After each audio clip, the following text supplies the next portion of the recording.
Mitindo au mienendo ya maisha ya watu wengi katikati ya wachache juu ya swala zima ya kuwatizama mayatima.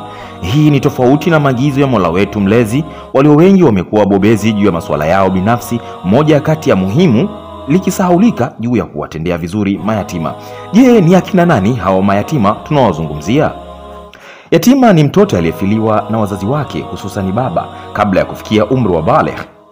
Uislamu unatueleza na kutuhimiza juu ya swala zima la kuwatendea wema yatima pamoja na kuwatunzia urithi wao walioachiwa na wazazi wao kwa uadilifu hadi hapo watakapofikia umri wa baligh na kuwa na akili timamu ya kutunza mali.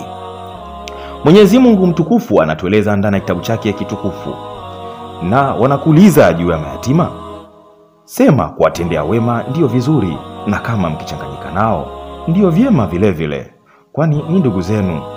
Sura ya 2 aya 220, Suratul Bakara. Haya hii inatufundisha ni kwa namna gani tunapaswa kuwatendea wema na tuishi nao katikati ya familia zetu kama tunavyoishi na watoto wetu. Kuishi nao pamoja kwa mapenzi, huruma na kuwafariji. Hii ni hatua kubwa ya kuchukua nafasi ya mzazi au wazazi waliotangulia. Kutoka kwa Imamu Ahmad, mwenye kuweka mkono wake kwenye kichwa cha yatima kwa upole, Allah humwandikia jema kwa kila unywele aliogusa kwa mkono wake. Kama ilivyo kwenye uhimizaji wa kuwatendea wema mayatima, hivyo ndivyo yalivyo makatazo ya kuwafanyia maovu. Mwenyezi Mungu mtukufu ametuonya juu ya kuwafanyia maovu mayatima. Allah mtukufu anatuambia na kitabu chake kitukufu, basi yatima msimuonee, katika surati Dhuha aya 9. Vile vile ipo aya nyingine inayotupa makatazo ndani ya Qur'an inayosema, si hivyo bali nyinyi hamwakirimu mayatima, katika suratul Fajr aya 17.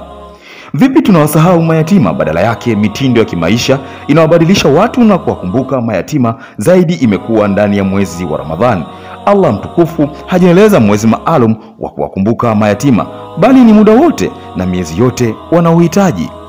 Mwenyezi Mungu mtukufu anatukumbusha na kitabu chake kitukufu ya kwamba wanakuuliza watoe nini? Sema kheri mnaoitoa ni kwa ajili ya wazazi na jamaa na mayatima na maskini na wasafiri, na kheri yote mnaoifanya Allah anaijua. Surat al-Bakara sura ya 2 aya ya 15. Ndugu yangu, na kuomba usijisahau, tuikumbuke kesho yetu japokuwa tunaishi leo.